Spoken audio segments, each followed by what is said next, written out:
The gun pressed against his spine felt cold even through the jacket. 13-year-old Blake didn't move.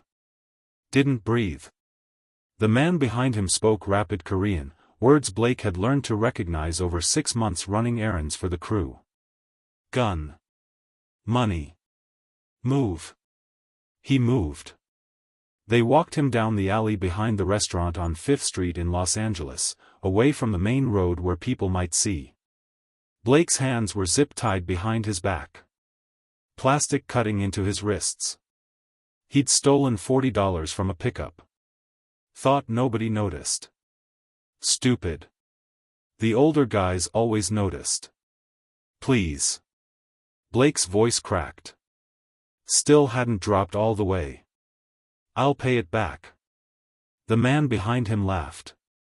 Said something in Korean that made the other two laugh. Blake understood enough to know it wasn't good. His heart slammed against his ribs so hard it hurt. They were going to kill him. Dump him somewhere his mom would never find the body. If she even looked. She probably wouldn't. They stopped walking. Blake closed his eyes. This was it. 13 years old and dead in an alley because he was stupid and desperate and thought he could play in a world that ate kids like him. Hey. Different voice. Young. Female. Blake's eyes snapped open. A black girl stood at the mouth of the alley, maybe 11, braids pulled back, school uniform still on. She held a plastic container of food in both hands. Leave him alone. The men turned. One of them said something sharp in Korean. The girl didn't move. I said leave him alone. Blake's throat closed up. No. No, she needed to run. Needed to get out of here before they decided she was a problem too.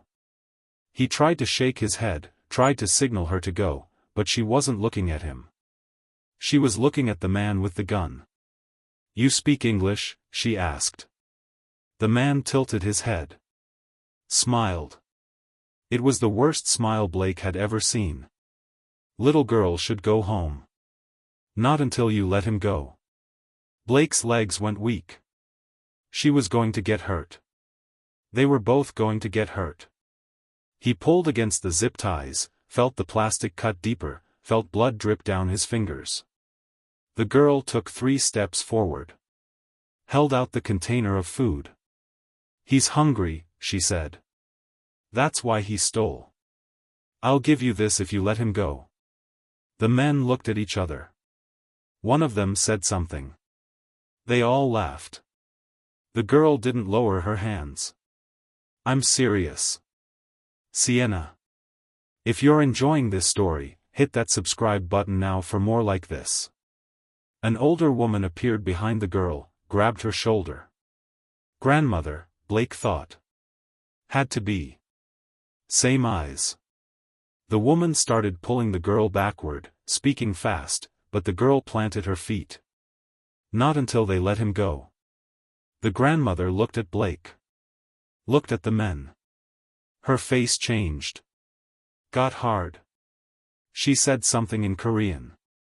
Blake caught 2 words he knew. Boy. Hungry. The man with the gun responded. Fast, angry Korean Blake couldn't follow. But the grandmother cut him off. Spoke slower, calmer. Pointed at the food container. Then at Blake. Then at the girl. A negotiation. Blake couldn't believe what he was watching. This old woman was bargaining for his life with fried rice and whatever authority her age carried. The men argued back. She didn't budge. Just kept talking, kept gesturing, kept standing between them and the girl. Finally, the man with the gun said something that sounded like fine. He grabbed Blake's arm, spun him around, cut the zip ties with a pocket knife. Blake's hands came free. Blood rushed back into his fingers. He almost fell. Go, the man said in English. Don't come back. Blake stumbled forward. The grandmother pushed the girl toward him. Take the food.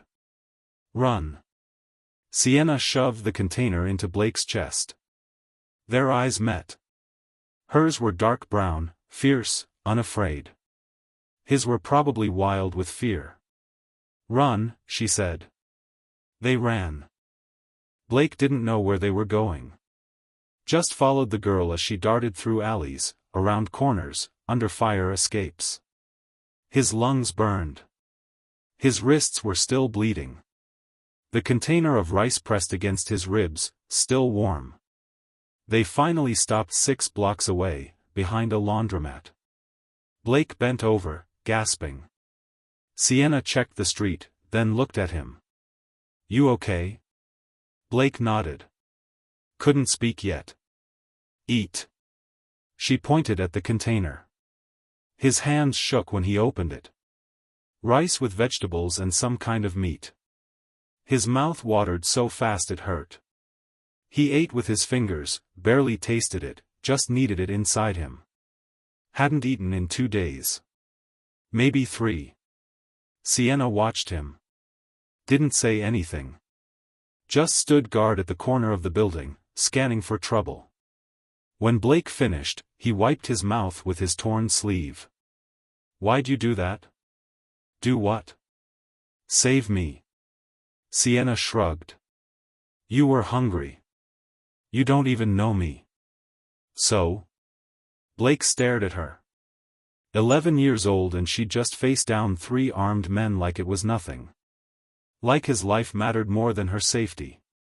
Nobody had ever done that for him. "What's your name?" he asked. "Sienna." "I'm Blake." She nodded. "You work for them?" "The Korean guys?" "I run errands. Small stuff. I needed money." "For what?" Blake looked away. "My mom's sick. Hospital bills." That was half true. His mom was sick. But the money went to her dealer most of the time. Blake had stopped trying to save her months ago. Now he just tried to survive. "Where do you live?" Sienna asked. "Nowhere." Her face changed. Got sad in a way that made Blake's chest tight. "You're homeless?" "Sometimes."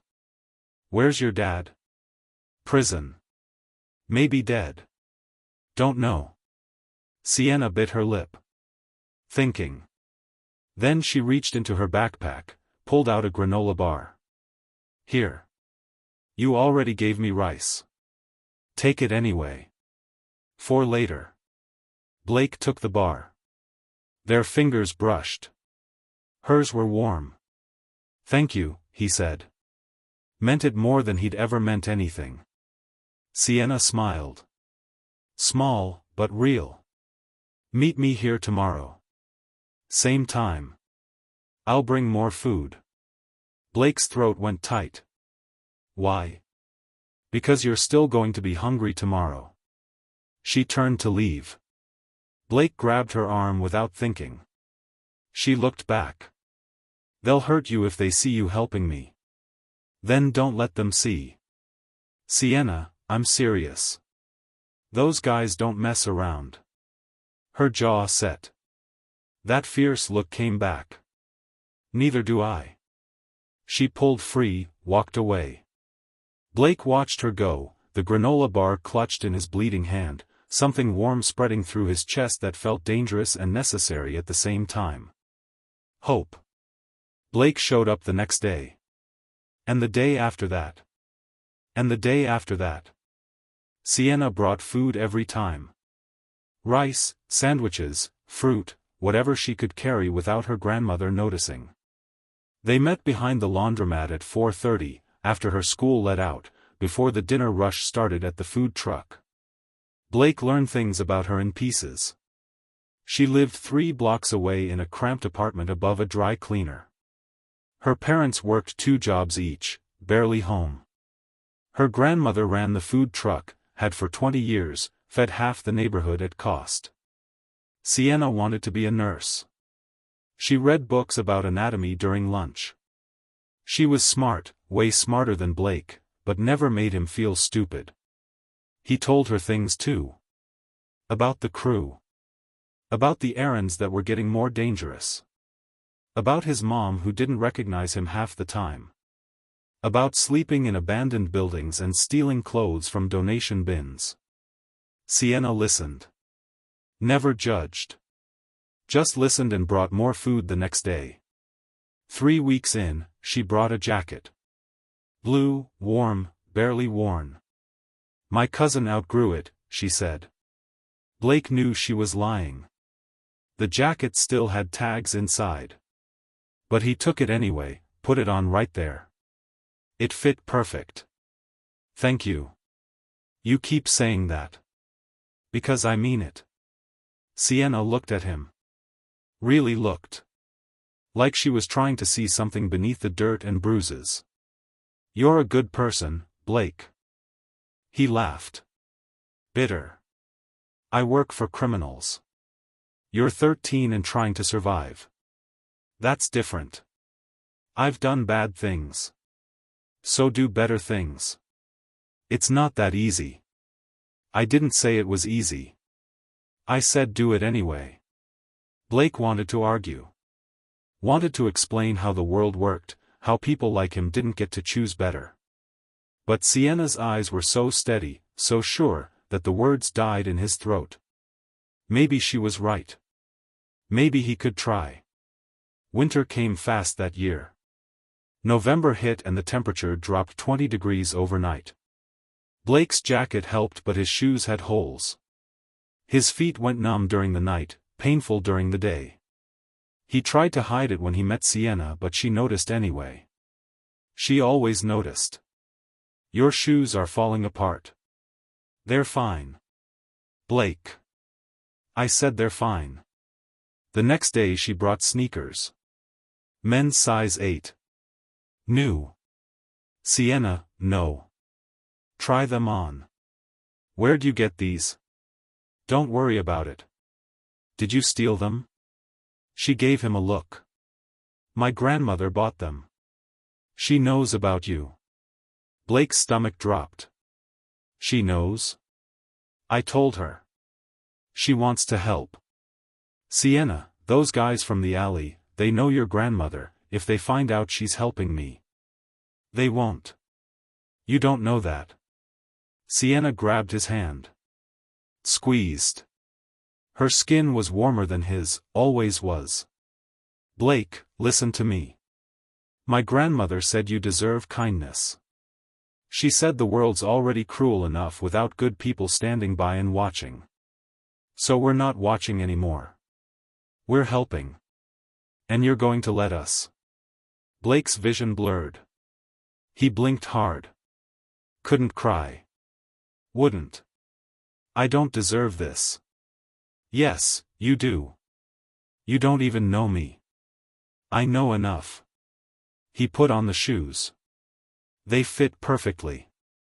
Sienna smiled, that small real smile he'd started living for. Better? Blake nodded. Couldn't speak. 4 months passed. December, January, February. Sienna brought food every single day. Blake started gaining weight, filling out. His mind got clearer. He could think past the next meal, the next place to sleep. He started planning. The crew noticed. Asked why he looked healthier. Blake lied, said he'd been eating better from restaurant dumpsters. They believed him. Why wouldn't they? Nobody expected a homeless kid to have someone who cared. But Sienna cared. And Blake was starting to care back. Too much. In a way that scared him. He was 13. She was 11. They were kids. But when she smiled at him, his chest did something weird. When her hand brushed his passing food, electricity shot up his arm. When she talked about her dreams, he wanted to protect them like they were his own. This was dangerous. Not just because of the crew. Because of what it meant. Blake was falling for the girl who saved his life. And he had nothing to offer her but trouble. March 3rd. The day everything changed. Blake showed up to their meeting spot early. Paced behind the laundromat, nervous energy crackling through him. He'd made a decision. A stupid, reckless, necessary decision. He was leaving Los Angeles. Not running. Planning. He'd been saving every dollar from his errands, hiding it in a coffee can under a loose floorboard in an abandoned office building. $247. Enough for a bus ticket east. Somewhere far from the crew. Somewhere he could start over. But he couldn't leave without telling Sienna. She arrived at 4:30 exactly, carrying her usual backpack. Smiled when she saw him. Hey. Hey. She pulled out a sandwich. Turkey and cheese, his favorite. He took it but didn't eat. What's wrong? She asked. Blake's throat closed up. He forced the words out. I'm leaving. Sienna went still. What? I can't stay in LA. The crew's getting suspicious. And I need to get away before they pull me in deeper. Where are you going? I don't know yet. East. Maybe Chicago. Somewhere I can get a real job, go to school. Sienna's eyes were too bright. She blinked fast. When? Tomorrow morning. Tomorrow? Her voice cracked. I'm sorry. I should have told you sooner, Blake ran his hand through his hair. I didn't know how. So you're just leaving. Just like that. Sienna. After everything, you're just going to disappear. It's not like that. Then what's it like, Blake? Because it feels like you're running away. I am running away. The words came out louder than he meant.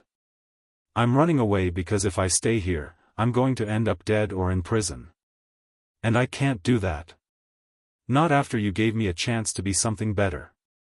Sienna stared at him. Tears rolled down her cheeks but she didn't wipe them away. Take me with you. What? No. Why not? Because you have a family. A home. A future. I'm not dragging you into my mess. My choice. You're 11 years old. So? You're 13. We're both kids. Exactly. Which is why you're staying here where it's safe. Sienna wiped her face angry, rough. Safe?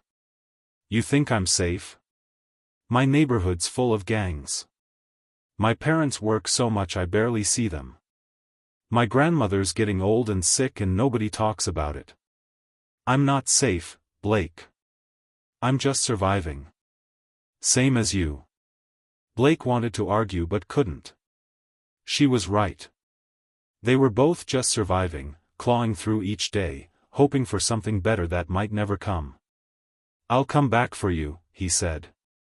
Sienna laughed. Broken. When? I don't know. But I will. I promise. How? I'll get a job. Make money. Real money. And then I'll come back and we'll get out together. That could take years. I know. You could forget about me. Never. Blake stepped closer. Sienna, I could live 100 years and I'd never forget you. You saved my life. You're the only person who ever saw me as something worth saving. I'm coming back. I swear. Sienna pulled something from her pocket. A red bracelet, braided thread, handmade. She tied it around his wrist, hands shaking. Don't take this off. I won't. Promise me. I promise. She pulled out an identical bracelet. Tied it around her own wrist. When you come back, we'll still have these. That's how I'll know it's really you. Blake's vision blurred. He pulled her into a hug, held her tight. She was small, skinny, all sharp angles and fierce heart. She hugged him back just as hard. Come back for me, Blake. I will. I'll wait. Don't wait too long. Live your life. You live yours. They pulled apart. Blake memorized her face. The way her braids framed her cheeks. The scar on her chin from falling off her bike. The way her eyes held his like she could see straight through him. I love you, he said. The words fell out. He couldn't stop them. Didn't want to. Sienna's breath hitched. I love you too. They were kids. They didn't know what love meant. But they knew this mattered. Knew this feeling was real and rare and worth protecting. Blake kissed her forehead. Gentle. Quick. Then he walked away. Didn't look back. If he looked back, he'd stay. And if he stayed, he'd die. The red bracelet burned against his wrist like a promise. 17 years later, Blake sat in a coffee shop in Seattle, staring at his phone. The text message glowed on the screen. 3 words from a private investigator he'd hired 5 years ago. Found her. Seattle. Blake's hand shook. He set the phone down. Picked it up. Set it down again. 17 years. 17 years of searching and she was here. In the same city. Had been for 3 months according to the message. He looked at his wrist.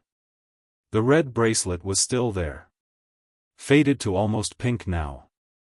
The threads were barely holding together. But he'd never taken it off. Not once.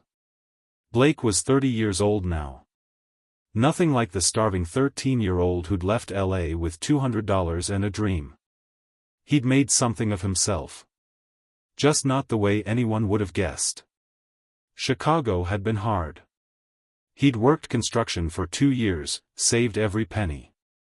Then a man who owned a restaurant noticed him.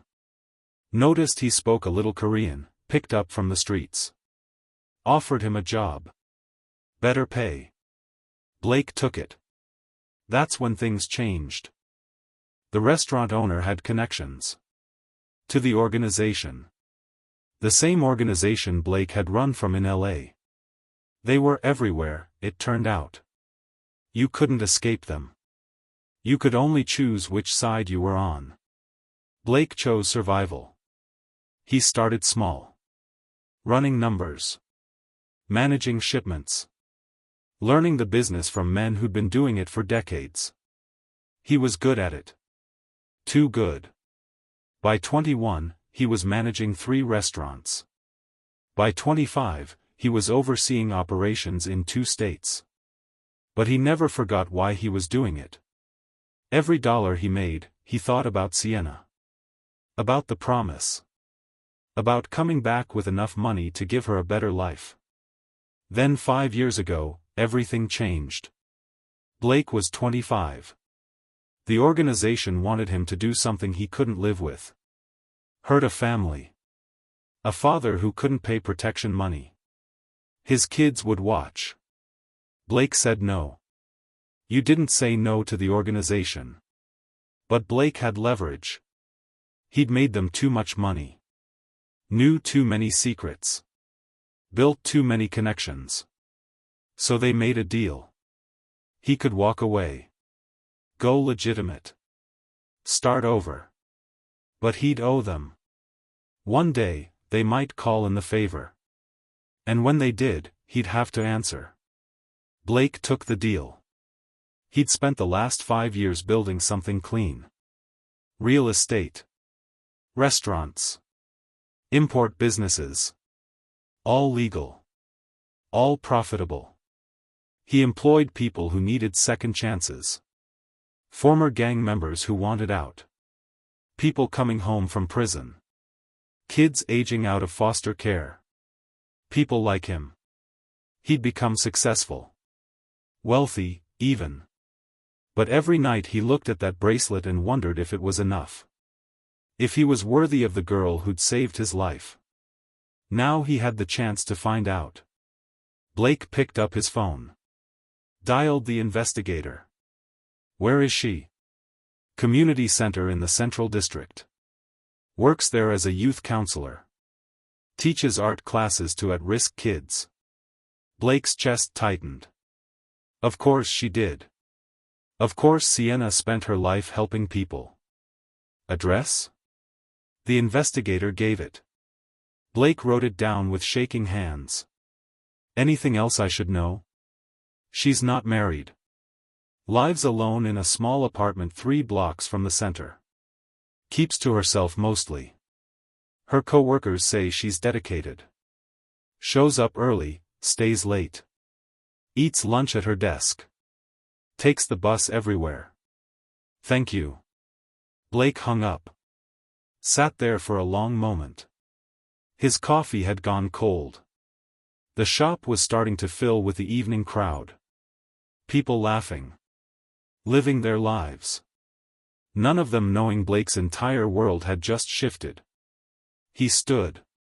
Grabbed his jacket. Walked to his car. The community center was 20 minutes away. Blake drove slowly, rehearsing what he'd say. How do you approach someone after 17 years? How do you explain why it took so long? How do you prove you're not the same broken kid who ran away? He parked across the street at 6:30. The building was old but well kept. Bright murals on the walls. Kids' artwork in the windows. Through the glass doors, he could see people moving around. An after-school program winding down. Then he saw her. Sienna walked past the window, carrying supplies. Paint brushes. Construction paper. Following behind 2 kids who were arguing about something. Blake's throat closed up. She looked exactly the same. Older, yes. Taller. Her braids were styled differently. But her smile was the same. Her energy was the same. The way she moved, patient and warm, exactly like he remembered. She was real. After 17 years of searching, of wondering, of hoping, she was real and she was right there. Blake watched her help the kids clean up. Watched her laugh at something one of them said. Watched her check her phone, glance at the clock, start turning off lights. His hand went to his door handle. This was it. 17 years. Time to keep his promise. But then doubt crept in. What if she didn't remember him? What if she'd moved on? What if showing up now, after all this time, just hurt her more? What if he wasn't worthy of her anymore? Blake sat back. Watched her through the window. Safe. Happy. Helping kids just like she'd helped him. Maybe that was enough. Maybe knowing she was okay was all he deserved. Then she looked up. Looked out the window. Looked directly at his car. Their eyes met. Even across the distance, even through glass and fading light, Blake saw the moment she recognized him. Her hand went to her chest. Her mouth opened. She dropped the supplies she was holding. Blake got out of the car. Crossed the street. Walked through the doors. The lobby was empty now. Just Sienna standing there, 30 feet away, staring at him like she'd seen a ghost. Blake? He couldn't speak. Just nodded. Sienna's eyes went to his wrist. To the faded red bracelet barely holding together after 17 years. Her hand went to her own wrist. The matching bracelet. You came back, she whispered. I promised. Sienna's face crumpled. She covered her mouth with both hands. Tears poured down her cheeks. Blake closed the distance. Pulled her into his arms. She collapsed against him. Sobbing. Shaking. 17 years of waiting, of wondering, of hoping, finally breaking free. I'm sorry, Blake whispered into her hair. I'm so sorry it took this long. You're here. Sienna's voice was muffled against his chest. You're really here. I'm here. I'm not leaving again. They stood there. In the lobby of a community center in Seattle. 2 people who'd been apart for 17 years. Who'd survived poverty and loneliness and pain? Who'd found their way back to each other? Finally, Sienna pulled back. Wiped her face. Looked at him. You got tall. Blake laughed. Wet. Broken. You got beautiful. I was always beautiful. I know. Sienna touched his face. Like she couldn't believe he was real. Her fingers traced the scar on his eyebrow. A new one. From years ago. What happened to you? A lot. Can we talk? Really talk? Sienna nodded. Let me lock up. Give me 5 minutes. Blake waited while she finished closing the center. Turned off lights. Locked doors. Grabbed her bag. She kept looking at him. Like he might disappear if she looked away too long. Where do you want to go? Blake asked when she was ready. Somewhere quiet. Where we can talk. They walked to a small diner 3 blocks away. Sat in a corner booth. Ordered coffee neither of them touched. For a long moment, they just stared at each other. You first, Sienna said. Tell me everything. So Blake did. He told her about Chicago. About the construction jobs. About getting recruited by the organization. About working his way up. About the money and the power and the compromises he'd made. And he told her about getting out. About the deal he made 5 years ago. About walking away. About building legitimate businesses. About helping kids who reminded him of himself. He didn't mention specific details. Didn't mention the things he'd done that still woke him up at night. Just told her enough to explain who he'd become. When he finished, Sienna was quiet for a long time. You got out, she said finally. 5 years ago. And you've been clean since? Yes. Everything I do now is legal. Legitimate. Do they still have power over you? The organization? Blake's jaw tightened. They could call in the favor someday. But I'm hoping they won't. I've stayed out of their way. Kept my head down. Built my own thing. What if they do call? Then I'll handle it. But I won't go back to that life. I promised myself. And I'm promising you. Sienna studied his face. Looking for truth. Okay, she said. Okay? I believe you. Blake's chest loosened. You do? You kept a promise from 17 years ago.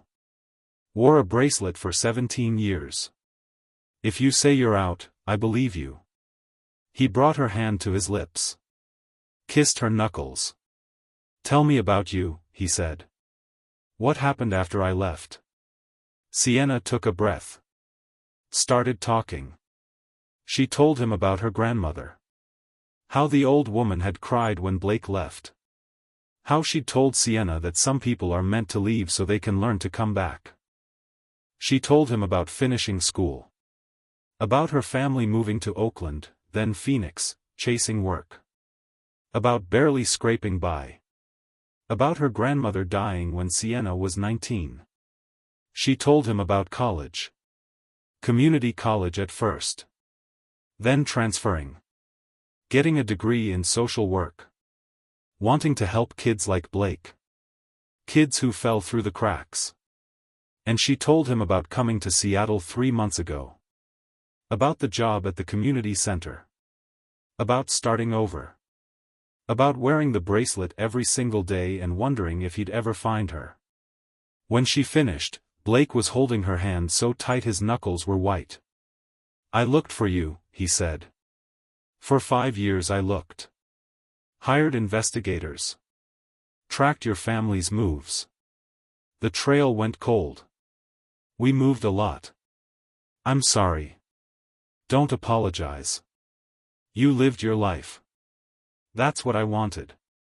Sienna squeezed his hand. Did you ever, was there anyone else? Blake shook his head. No. I tried. Dated a little. But nobody was you. Same. I kept comparing everyone to a 13-year-old boy I fed behind a laundromat. They laughed. Sad. Real. So what now? Sienna asked. Blake looked at her. At the woman she'd become. I want to know you again. The real you. Not the memory I've been carrying. I want that too. Can I see you tomorrow? Sienna smiled. You think I'm letting you out of my sight? They stayed at the diner for 3 more hours. Talking. Laughing. Crying. Filling in 17 years of gaps. Finally, the waiter politely told them the diner was closing. Blake walked Sienna to her apartment. A small building. 3rd floor. She stopped at her door. Do you want to come in? Blake shook his head. Not yet. I want to do this right. Do what right? Get to know you again. Take you to dinner. Prove I'm not just chasing a memory. Sienna smiled. Okay. Tomorrow then. 7 o'clock. I'll pick you up. She kissed his cheek. Soft. Sweet. Thank you for coming back. Thank you for waiting. Blake watched until she went inside. Then he stood in the hallway for a full minute. Touching his cheek where she'd kissed him. 17 years. Worth every second. The next evening, Blake arrived at 7 sharp. He'd spent 2 hours getting ready. Changed his outfit 3 times. Finally settled on simple jeans. Nice shirt. Not trying too hard. Sienna opened the door in a yellow dress. Simple. Beautiful. You look amazing, Blake said. So do you. He'd planned to take her somewhere nice. A restaurant downtown. But when he told her the name, her face fell slightly. What's wrong? That place is expensive, Blake. It's fine. I can afford it. I know you can. But I can't. And I don't want you paying for everything. Blake paused. What would you rather do? Sienna smiled. There's a food cart I love. Best tacos in Seattle. We could get some and walk to the waterfront. Blake's heart swelled. That sounds perfect. They ate tacos sitting on a bench overlooking Elliott Bay. The sun was setting. Painting everything gold. This is nice, Sienna said. Yeah. Yeah. This feels like us. Blake took her hand. I want to do something. What? I want to help you. Your work at the center. Whatever you need. Sienna pulled her hand back. Blake, no. Why not? Because I didn't feed you so you'd owe me money 17 years later. I know that. But I have resources. You're helping kids. Let me support that. I appreciate it. But no. Blake studied her face. You're serious. Very serious. I don't want your money, Blake. That's not why I'm here. Then why are you here? Sienna looked at him. Because I missed you. Because I've loved you since I was 11 years old. Because seeing you again made me realize I never stopped. That's why I'm here. Not for your wallet. Blake's throat tightened. I'm sorry. I just want to help. Then help by being here. By getting to know me again. By letting me get to know you. That's what I need. He nodded. Okay. I can do that. They walked along the waterfront for an hour. Talking. Learning each other again. Blake learned that Sienna painted in her free time. That she volunteered at 3 different centers. That she still sent money to her parents even though she could barely afford her own rent. Sienna learned that Blake owned 6 restaurants. That he funded scholarships for foster youth. That he still had nightmares sometimes about his past. At the end of the night, Blake walked her home again. "Can I see you tomorrow?" he asked. "I work late tomorrow." "But Thursday?" "Thursday. What time?" "Whenever you're free." Blake smiled. "I'll make myself free." Over the next 2 months, Blake and Sienna fell into a rhythm. Dinner twice a week. Coffee on Saturday mornings. Phone calls every night before bed. Blake learned Sienna's patterns. How she checked her phone constantly for work emergencies. How she ate lunch at her desk. How her shoes were wearing thin at the heels. He wanted to fix everything. Buy her new shoes. Pay off her student loans. Give her the world. But he remembered what she'd said. She didn't want his money. So he found other ways. One morning, Blake showed up at the center with coffee. 2 cups. One for him. One for her. "How did you know my order?" Sienna asked. "You told me once." I remembered. Something shifted in her eyes. "You remembered my coffee order from one conversation?" "I remember everything you say." Blake started bringing coffee every Saturday. Always the same order. Caramel macchiato, extra shot, light foam. Sienna noticed. Then he started bringing lunch. Not expensive. Just sandwiches from a deli near his office. But he remembered what she liked. Turkey and Swiss. No mayo. Extra pickles. "You don't have to do this," Sienna said one day. "I know. I want to." "Why?" Blake looked at her. "Because sandwiches reminded me of the best time in my life. When you fed me every day. I want to do the same for you." Sienna's eyes filled. She kissed him. Quick. Soft. It was their first kiss since they'd reconnected. Blake's world tilted. One afternoon, Blake showed up at the center between meetings. No reason. Just wanted to see her. Sienna was teaching an art class. 12 kids. All ages. All working on paintings. Blake watched from the doorway. Watched how she encouraged the shy ones. How she gently corrected without crushing creativity. How she made every kid feel seen. His chest ached. This was who she'd always been. Who she'd been at 11. Who she was now at 28. Someone who saw people. After class, Sienna found him in the hallway. "How long have you been standing there?" "Whole class." "Blake, don't you have work?" "I do. I just wanted to see you." Sienna smiled. "You're going to get fired showing up here all the time. I'm the boss. I'll give myself a pass." They walked to her office. Small. Cramped. Filled with kids' artwork and donation requests. Blake noticed a paper on her desk. Budget proposal. For a new youth program. Comprehensive support for homeless teens. Everything they'd need. "What's this?" he asked. Sienna grabbed it. "Nothing. Just something I've been working on." "Can I see it?" "Blake. Please. I'm curious." Sienna hesitated. Then handed it over. Blake read it. Every word. It was brilliant. Detailed. Exactly what kids needed. Housing. Food. Education. Job training. Mental health support. Everything he'd needed at 13. "This is amazing," Blake said. "It's just a dream.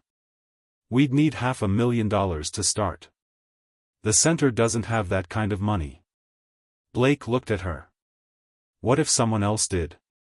Sienna's eyes narrowed. "Blake, No. Hear me out. I said no. I don't want your money. It's not charity. It's an investment. In something that matters. Blake. Sienna, I spend money on things every day. Real estate. Restaurants. Stocks. None of it means anything. But this? He held up the proposal. This could change lives. Save kids like I was. And you'd be running it. That's exactly why I can't take your money. It would feel like charity. Blake set down the proposal. Thought for a moment. What if it wasn't charity? What if it was a real job? What do you mean? I fund the program. But you run it. Full operational control. I'm just the investor. You'd have a salary. Benefits. A team. Complete autonomy to build it however you want. Sienna stared at him. You're serious. Very serious. I've been thinking about starting something like this for years. I just never knew how. But you do. You've been doing this work your whole career. Let me provide the money. You provide the expertise. Blake, that's a huge investment. What if it fails? Then we learn and try again. But Sienna, I don't think it will fail. I think you're going to change hundreds of lives. Sienna sat down. Looked at the proposal. Back at Blake. This isn't about us, is it? About our relationship? No. This is separate. If we break up tomorrow, the program continues. You'd have a contract. Legal protections. This is business. Good business. Why? Because 17 years ago, a little girl fed a starving boy and changed his entire life. And that boy wants to make sure other kids get the same chance. Sienna's tears fell. I don't know what to say. Say you'll think about it. Okay. I'll think about it. Blake left her the proposal. Didn't push. Just let her sit with the idea. 3 days later, Sienna called him. I have conditions. Blake's heart raced. Name them. I want to hire from the communities we serve. Staff should include people who've been through the system. Done. I want input from the youth themselves. Real decision-making power. Not token representation. Absolutely. And I want to keep working 1 day a week at the community center. So I never forget why we're doing this. We'll write that into your contract. Silence on the line. Then, okay. Let's do it. Blake exhaled. Yeah. Yeah. Let's save some kids. They spent the next month building the program. Blake provided funding. $500,000 to start. Renewable annually.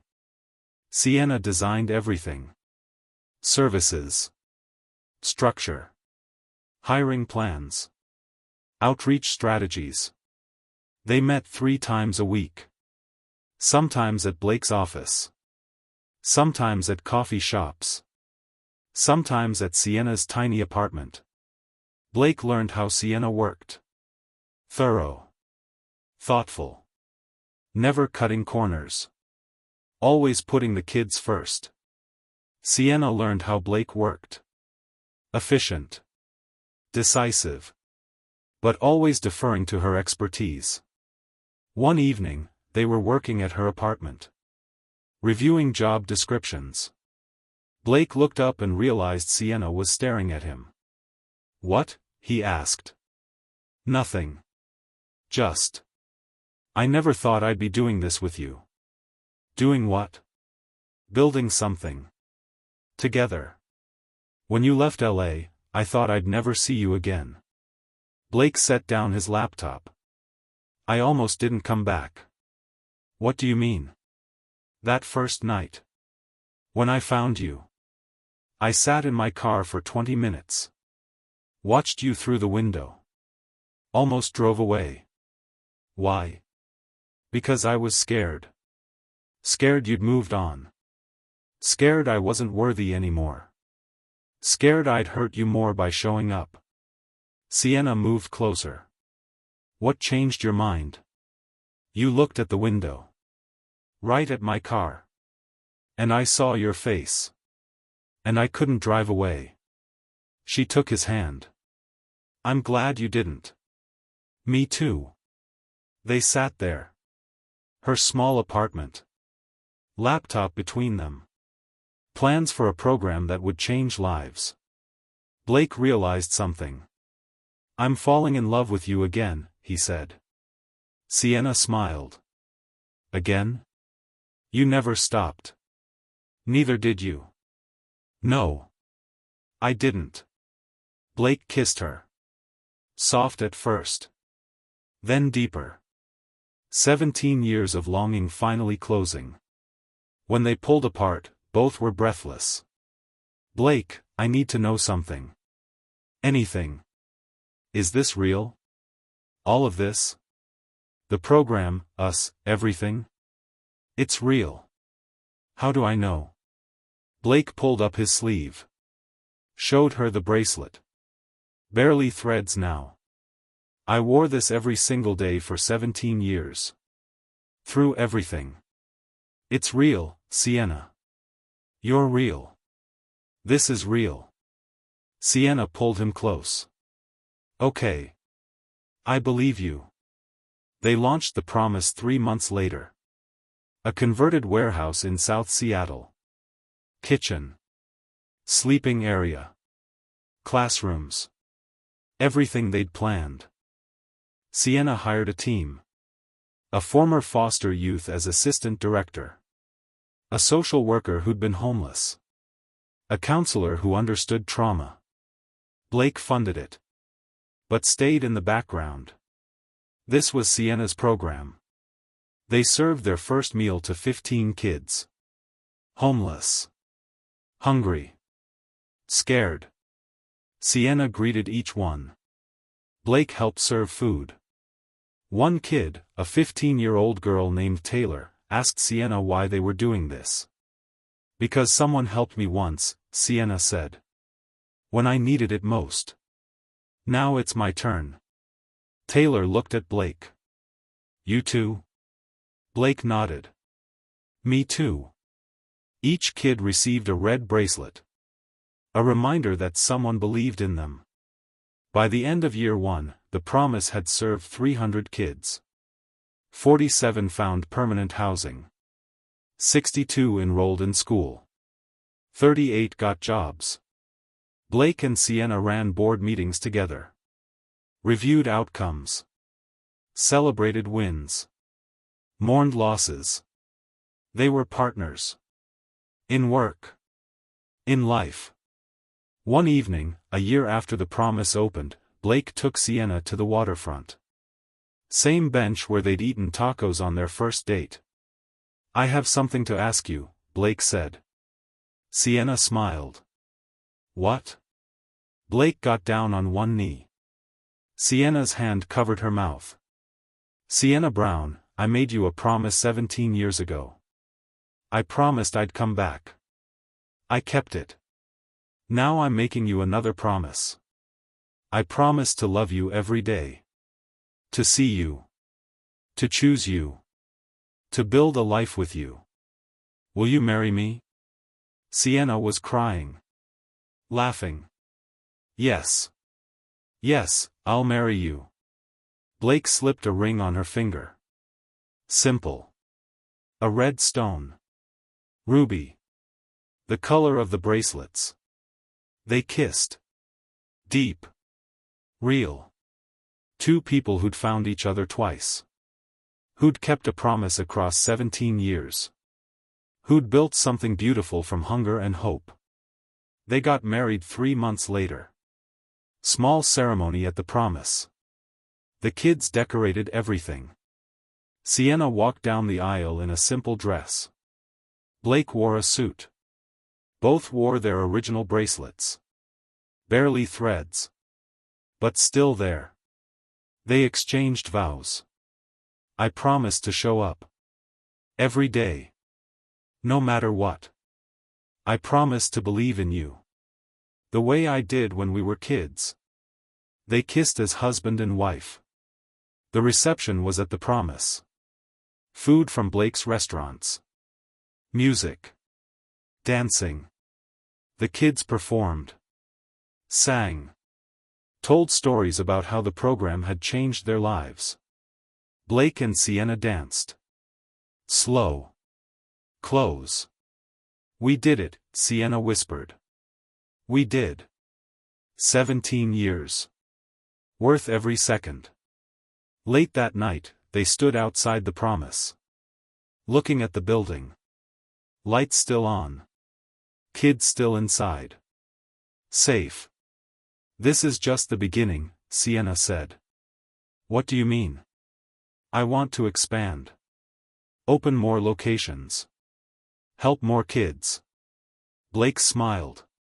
Then let's do it. Over the next 5 years, they opened promise centers in 8 cities. Each one run by people who understood. Who'd been through it. Each one serving hundreds of kids. Each kid receiving a red bracelet. Blake and Sienna traveled. Trained staff. Raised money. Built the movement. But they always came home to Seattle. To the original promise. To each other. 10 years after their wedding, they sat on their couch. Their apartment was still small. They could afford bigger. But they liked this. Simple. Real. You tired? Blake asked. Exhausted. Worth it? Sienna smiled. Always. Blake held up his wrist. The original bracelet was gone. The threads had finally given out 2 years ago. But he'd had it framed. Hung it on their wall. Next to Sienna's. 2 promises. Kept forever. You know what I was thinking about today? Sienna said. What? That alley. The first time I saw you. You looked so scared. I was terrified. I remember thinking, that boy needs help. And then thinking, I can help him. It was never simple. No. But it mattered. Blake kissed the top of her head. It changed everything. They sat in comfortable silence. Sienna's phone buzzed. Text from Taylor. She worked at the Promise now. Assistant director. New kid just came in. 15. Homeless. Reminds me of me when I first showed up.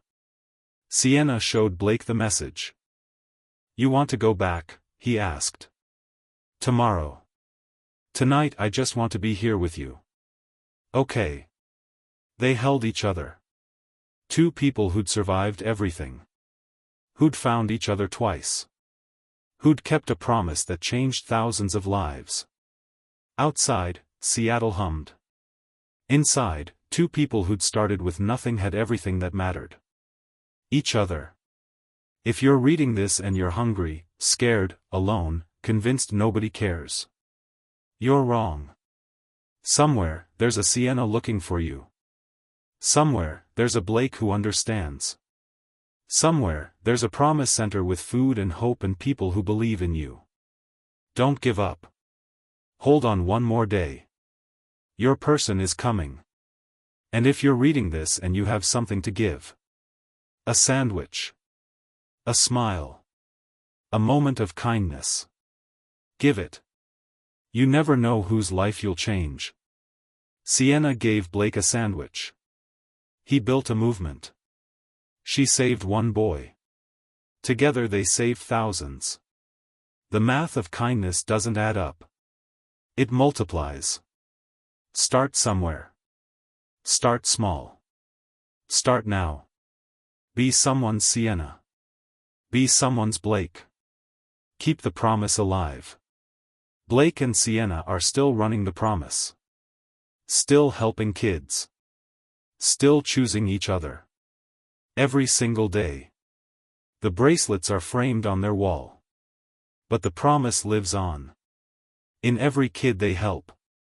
In every life they change. In every person who chooses kindness. Love keeps its promises. Even when it takes 17 years. Even when it costs everything. Even when it seems impossible. Start now. Keep the promise. Hit the subscribe button if you enjoyed this story.